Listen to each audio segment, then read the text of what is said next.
একদিকে ভয়াবহ খরা, অন্যদিকে খাদ্য ও পানির সংকট, সব মিলিয়ে 2026 সালে গভীর মানবিক বিপর্যয়ের মুখে সোমালিয়া। জাতিসংঘের খাদ্য ও কৃষি সংস্থা, বিশ্ব খাদ্য কর্মসূচি, ইউনিসেফ ও OCHA এর সতর্কতা অনুযায়ী এপ্রিল থেকে জুনে প্রায় 60 লাখ মানুষ সংকটপূর্ণ বা তার চেয়েও ভয়াবহ খাদ্য নিরাপত্তাহীনতায় ছিল। এর মধ্যে প্রায় 19 লাখ মানুষ জরুরি পর্যায়ে ক্ষুধার মধ্যে রয়েছে।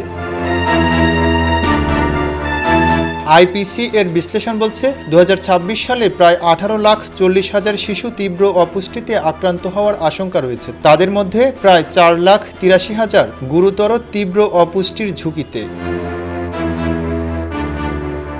দীর্ঘ খরা, ফসল ও গবাদি পশুর ক্ষতি, সংঘাত, বাস্তুচ্যুতি এবং মানবিক সহায়তার ঘাটতি পরিবারগুলোকে খাবার ও পানির সন্ধানে ঘর ছাড়তে বাধ্য করেছে। অনেকের কাছে এই যাত্রা জীবনের শেষ আশ্রয় খোঁজার মতো। অথচ প্রয়োজন বাড়লেও মানবিক সহায়তার অর্থ কমে যাচ্ছে। সাম্প্রতিক এক প্রতিবেদনে MSF জানিয়েছে 2026 সালে সোমালিয়ার পুষ্টি কর্মসূচির অর্থায়ন 80%-এরও বেশি কমেছে।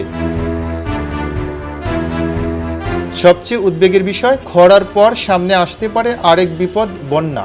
FAO জানিয়েছে অক্টোবর থেকে ডিসেম্বর 2026 এর ড্রায়ার মৌসুমে এল নিনো পরিস্থিতি তৈরি হলে জুবা ও সাবেলে নদীর অববাহিকায় বড় ধরনের বন্যা ও আকস্মিক বন্যার ঝুঁকি বাড়তে পারে। বর্তমান পূর্বাভাসে ওই সময়ে এল নিনো হওয়ার সম্ভাবনা 90%-এরও বেশি বলে উল্লেখ করা হয়েছে।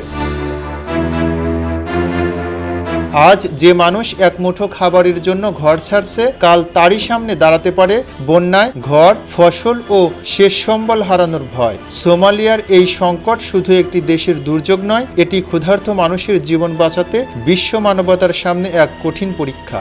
খবরের কাগজ, নিখাদ, নির্ভীক, নিরপেক্ষ।